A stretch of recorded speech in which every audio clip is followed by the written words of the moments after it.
So I watched The Other Bennet Sister thanks to a friend who let me camp on her couch for 2 nights because I do not have the streaming network that it's currently being distributed. And I'm going to pretend like you asked me what I thought of it because it's a great question. Let me tell you, I have thoughts and they are not small ones. All right, so I went in expecting a nice, solid Austen spinoff. Mary Bennet gets her turn. Good for her. I'll clap politely. But what I did not expect was to end up chest deep in feelings about a fictional lawyer with glasses. But here we are.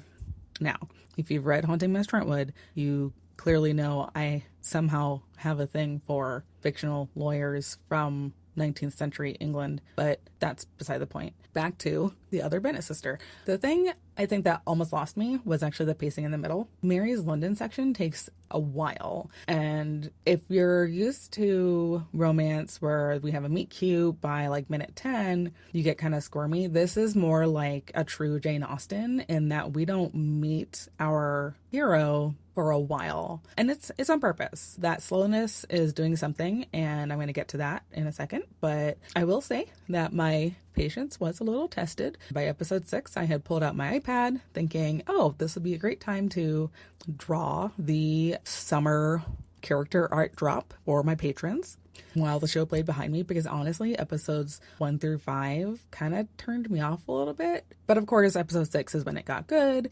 And so then I sat there with my iPad just sitting on the coffee table. I will say, I don't think this miniseries needed 10 episodes. I think it could have gotten away with 8 if you had consolidated some of those first 5 into 2 or 3 or something. So anyway, something else that really bothered me actually was how they portrayed Mrs. Bennet. I haven't read the book, so maybe this is accurate to the book, in which case I take issue with the book as well, because this version has Mrs. Bennet being like outright mean and cruel to Mary, not just careless or full of herself the way Pride and Prejudice book Mrs. Bennet is. And it was just layered really heavily, and it just made it difficult to suspend my disbelief, honestly. Mrs. Bennet being embarrassing, self-absorbed, oblivious. I wouldn't even call her self-absorbed because she is obsessed with getting her daughters married, and that's as much for their benefit as hers. So she's just single-minded. I wouldn't even call her self-absorbed. But this show kind of pushes her into something a bit meaner, and it honestly took away from some of the warmth I was expecting to get out of The Other Bennet Sister. So that's the only reason why I bring it up.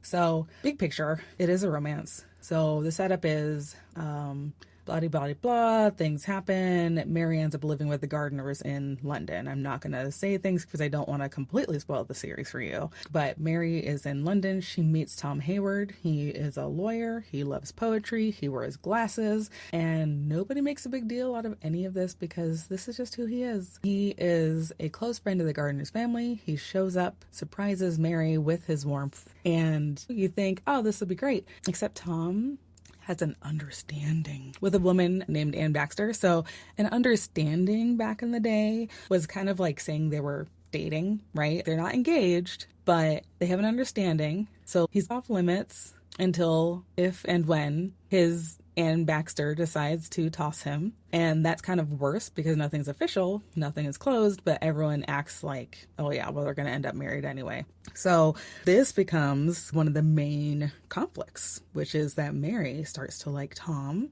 And she feels bad about it because she also really likes Anne. And Anne is really kind to her and helps her come out of her shell. And both Tom and Anne are like good friends to her. So Mary understandably feels a bit guilty that she likes Tom maybe more than she should. So this is the part that I found really interesting, is that this is not a normal love triangle. A normal love triangle would ask, oh, who's she gonna choose? But this one actually is it's a meaner question for our character to have to deal with, which is there even a point to wanting this? Which I feel is so relatable in the real world, you know? It's not quite unrequited love, but it's close, right? It's this, gosh, I really want this job. I've put so much energy into improving my skills schools and getting the education and, this, that, and the other. But there's a good chance that this just isn't going to happen. And so is it even worth me putting energy into this? Am I just setting myself up for disappointment? Right? That's kind of what this is. So that question doesn't go away from scene to scene the way jealousy can go in waves with a story. This question sits there the whole time, and you're not waiting to see who wins. You're waiting to see if the wanting something was ever really allowed in the first place. I will say then the back half of the series does something I really didn't see coming. I mean, Bookstagram kind of hinted at it because everyone loves a good hand flex, and it's really easy to just pick the scene snippets where it clearly feels like a love triangle. So back half does have a love triangle, but it's still not the way you would think it is. It is two men bickering over Mary, but Mary is literally confused because she only has feelings for one of them. And the other guy, she just likes as a person. She's flattered that he seems delighted. She's witty. He likes her sharp tongue, thinks it's a good thing instead of something to manage the way Mrs. Bennet has been trying to do her entire life, which is sweet, right? It's sweet, and it builds like a platonic love, I think, for Mary, but it's not romantic. And Mary knows the difference the whole time. The men clearly do not. So they're bickering and having some pretty funny interactions for no reason, because Mary is just living her life and being like, these two doofuses. That being said, I do want to dedicate some time to Tom, Mr. Tom Hayward, because he's not angsty. Like, even through all of this sort of trying to seek Mary's attention and or redirect her attention away from the other guy, he's not moody about it. He doesn't like brood by a window. He's not giving some big speech about duty and honor while staring off in the middle distance. He's just kind. He's just a kind guy all the time. Even when it's not gonna help him and nobody's watching, and like it doesn't ensure that he's gonna get a reward for being kind. And to be clear, like, this is not a calculation. Like, literally, this is Tom. He's a close friend of the gardeners. He's warmed with Mary because he's just warm with everybody. And it's not his fault that she falls for him. I actually know a couple guys like this in real life. They're genuinely nice. They have no agenda. They have no idea that just being steady and kind is enough to make someone fall in love with you, because the options are slim on the ground, okay? It's hard to find a person who is steady and kind and matches your weird. So I can totally see how Mary would fall for this guy, not meaning to. Tom would exhibit things that would make her fall for him without him meaning to. And thus, this is our conflict, because we still have Anne Baxter in the picture. But I think this is where we get this really interesting switch. He's more than just a nice guy caught in a misunderstanding, right? He's not just accidentally misleading Mary. Spoiler alert, if you have not seen The Other Bennet Sister, do not listen for the next couple of minutes, because I will be saying things that you will probably have figured out, but just don't listen for a bit, okay? Are you ready? Okay, so Anne Baxter leaves Tom for a richer man. Tom, by this point in the story, has basically already been told he isn't enough if he doesn't get more money. So when he finds out that someone with real money has an interest in Mary, he backs off, even though he has admitted to himself that he likes her, because he knows that he's already going to lose.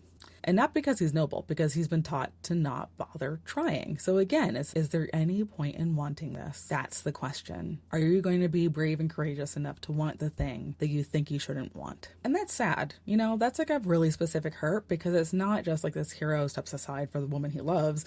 It's a guy who's been told, you only matter because of a number that you can give me. And this lady acting like that's totally true. And then still through all of it, he never stops treating this overlooked, too plain and too serious middle sister, Mary, like he still treats Mary like she's worth his time. Even though technically she's kind of in the same boat he is, right? She doesn't really have a dowry to give, though. Yeah, so I don't know, it's way more swoon-worthy, I think, than any grand gesture would be, right? Grand gestures are easy. Any well-written hero can do a grand gesture. But being quietly kind with no audience, especially if you've been told that, especially since you've been told that kindness doesn't win, that's hard. That is a difficult choice to make. And I just want to put on the record that I'm a simple woman, and this is all it takes. Choose to be kind without an agenda, and be consistent about it, and show up for people. You'll be amazed at how that goodness will be reflected back on you, I think. So, underneath all of this, there is this big question. The fantasy is still never which man do I end up with? The fantasy, really, the romantic fantasy in the story is about being seen, paid attention to, taken seriously for yourself, right? Mary going to London, separating from her mother and sisters. She has an opportunity to dress the way she wants to dress. She reads the books she wants to read. She goes on walks. She gets glasses. She speaks her mind, and in London, she's considered a wit. It's fantastic. And on top of all that, being taken seriously, there's Tom, who is treating her well. She knows that he's a good man, but a part of her still feels like she doesn't deserve it. She spent her entire life being told she's the letdown. She's not pretty enough. She's not charming enough. She's too serious. She causes too much trouble. And then this genuinely kind person looks at her and treats her like she matters. And she doesn't know what to do with that. And honestly, in real life, I don't either. And I'm not even the one in the show. This is the way in which I relate to Mary Bennet. This instance of Mary Bennet in the Other Bennet Sister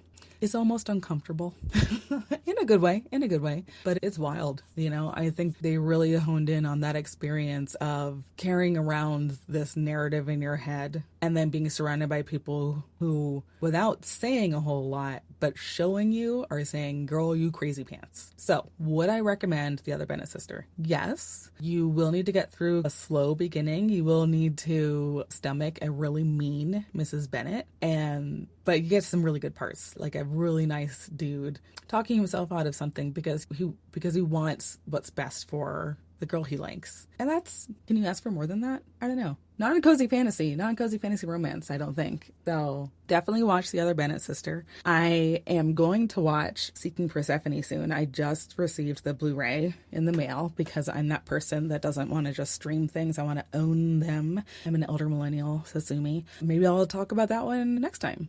If you would like to support me and you're not able to make it to one of my in-person events where I hand sell books and stickers, I would love it if you could come to worderella.com. That's Cinderella, but with words. You can buy my books there. I have Jane Austen themed tote bags and shirts. If you're not ready to make a purchase, please join my monthly newsletter or follow my Patreon.